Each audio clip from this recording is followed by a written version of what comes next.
19, 12:42 p.m. Eastern Time. Going live a lot lately. Before we get started, thank you so much to our sponsor, Trump 2020 Coin. This is a handcrafted in America, beautiful silver coin. Perfect for the patriot in your life. It is absolutely gorgeous. Great time to get it. Until December, they're offering the coin for $10 off, and we'll give you a fantastic collector's display case. You guys can go to Trump2020coin.com. I'm sorry, TrumpCoin2020.com. I always do that. TrumpCoin2020.com. Select the Commander-in-Chief coin and make sure you guys put in Tracy Beans 10 for the discount. That is TrumpCoin2020.com, Tracy Beans 10 for the discount. Morning, guys. Morning. Thank you to Noble Gold.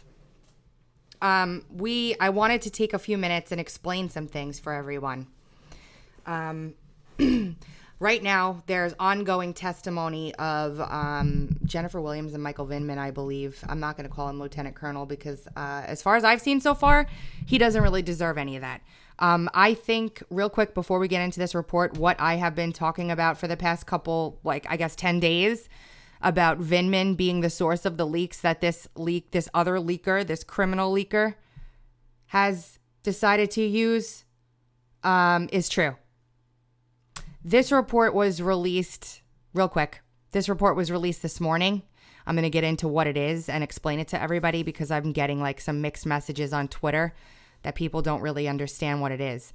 But on the impeachment hearings, I think that Vindman is in a lot of trouble. And I am going to listen to this morning's hearings after I'm done with this video. So a couple weeks ago, John Solomon was on Hannity and let us know that we should be expecting, he said that week, but we should be expecting a report on how the FBI managed their confidential human sources within the Bureau. Okay. It didn't come out that week. It was on the list of tasks that the IG was tasked with looking at in this time period.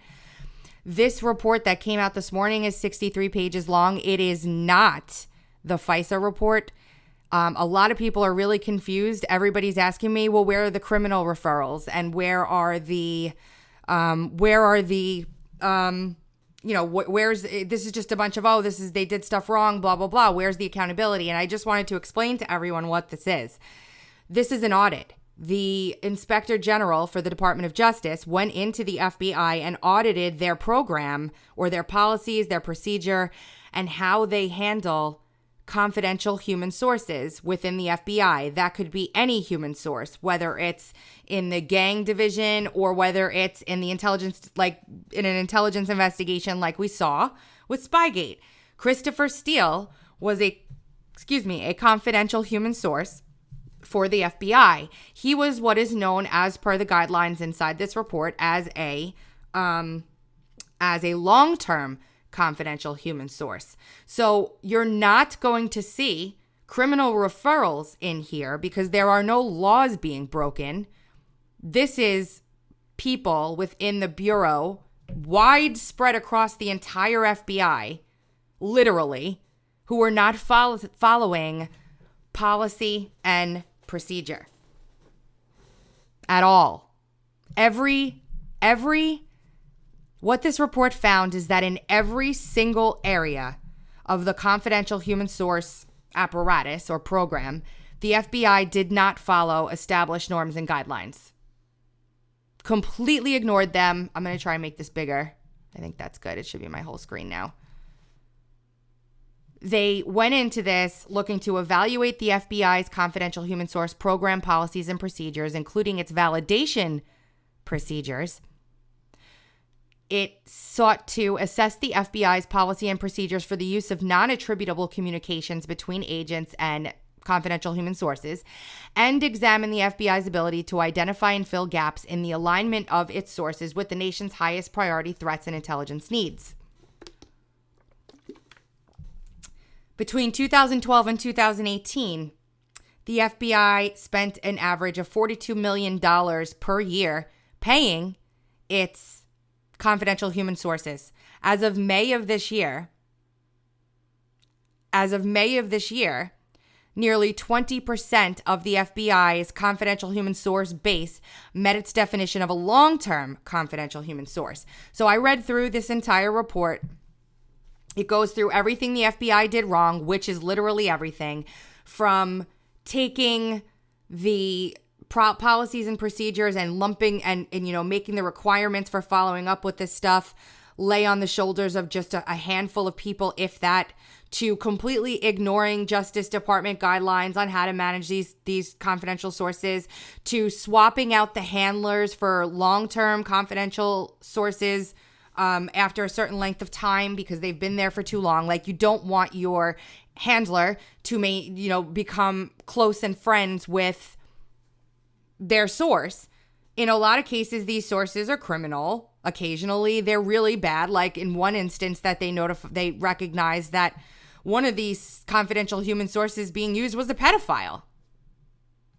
For example, we found that the HSRC requested a confidential human source be closed because the source was a child sex offender, and they did not believe that the benefits of using a child sex offender as a source outweighed the risks. That, to me, I'm just guessing. I want to be very, very clear about this, that I'm guessing. It just, to me, raised suspicions. Like, I'm like, oh, George Nader. But like, again, this could be any of the hundreds of confidential human sources that the FBI is using at any given time. However, given that this is run in parallel with the investigation into FISA abuse, and that the majority of the FISA abuses were based on information from a confidential human source, and that in this report, they detail on page 15 this: because it did not allocate sufficient resources to validate all long-term confidential human sources in accordance with the AG guidelines, the FBI increased its risk of missing warning signs, especially for questionable confidential human sources. We recommend the FBI dedicate sufficient resources to ensure that long-term validations, including backlogged ones, are conducted in accordance with the requirements of the AG guidelines. They had turnover in leadership. It was a whole bunch of stuff. But what I'm really looking to show you was a specific page. Hold on. Could have sworn it was 15. It was pages 15 to 16 when I was looking at it on my phone. Not of the actual report, but of the maybe it's this one. Yeah, here we go. In addition, this is important. In addition, we found that the long-term confidential human source validation report, this is what they used to validate their sources and to determine whether or not they're providing valid information and whether or not they're going to be using this source moving forward. Is this a valid source? I'm going to say this again, nobody's going to jail is a comment that just floated by. This is not a report that would ever refer someone to prison. You guys have to think about it like this. Like, the IG does do reports, like the FISA report that'll be incoming, where there is the potential to identify law breaking. This report specifically was an audit. It was an internal audit. It was an IG audit of policy and procedure implemented by the FBI for them to follow within the Bureau. While the IG was investigating and auditing this, he would not have found criminality because there are no laws involved when there are no laws that form the basis of how the FBI deals with their confidential human sources. It is not in that realm. So no, there's no criminal referrals. There's no one going to jail based off of this because this does not identify any crimes committed. There are tons of guidelines broken, actually all of them, but there are no laws broken. Even if what I saw, and I'm going to show you in a minute, happens with Brady material being withheld because district offices.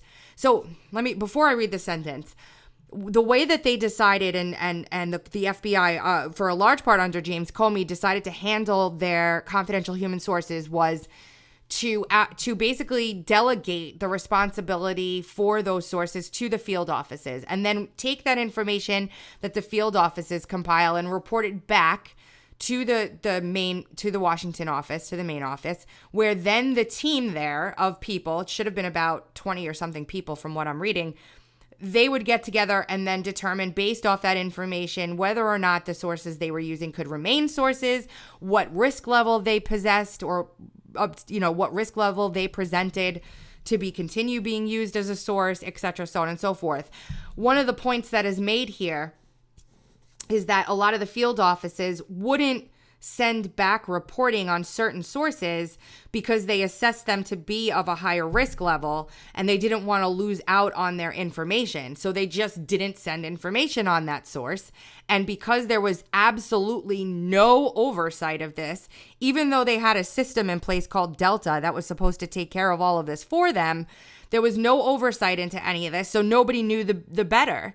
So the people that are in field offices all over the country, if they've got a risky source and they don't want the main bureau to look into their source very deeply, they just wouldn't send in a report on them.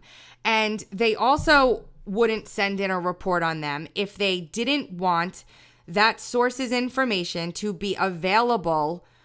Like, in other words, if they had a risky source that was corrupt or had given bad information or whatever, and they held that information back from the main FBI office and just didn't transmit the report on that source over, that source's testimony could be used in court, and there was no file on the source at Main Justice for them to be able to say, well, wait a second, let's say there was a crime committed and this source gave information on the crime, but the source actually had an axe to grind with the person they gave information on.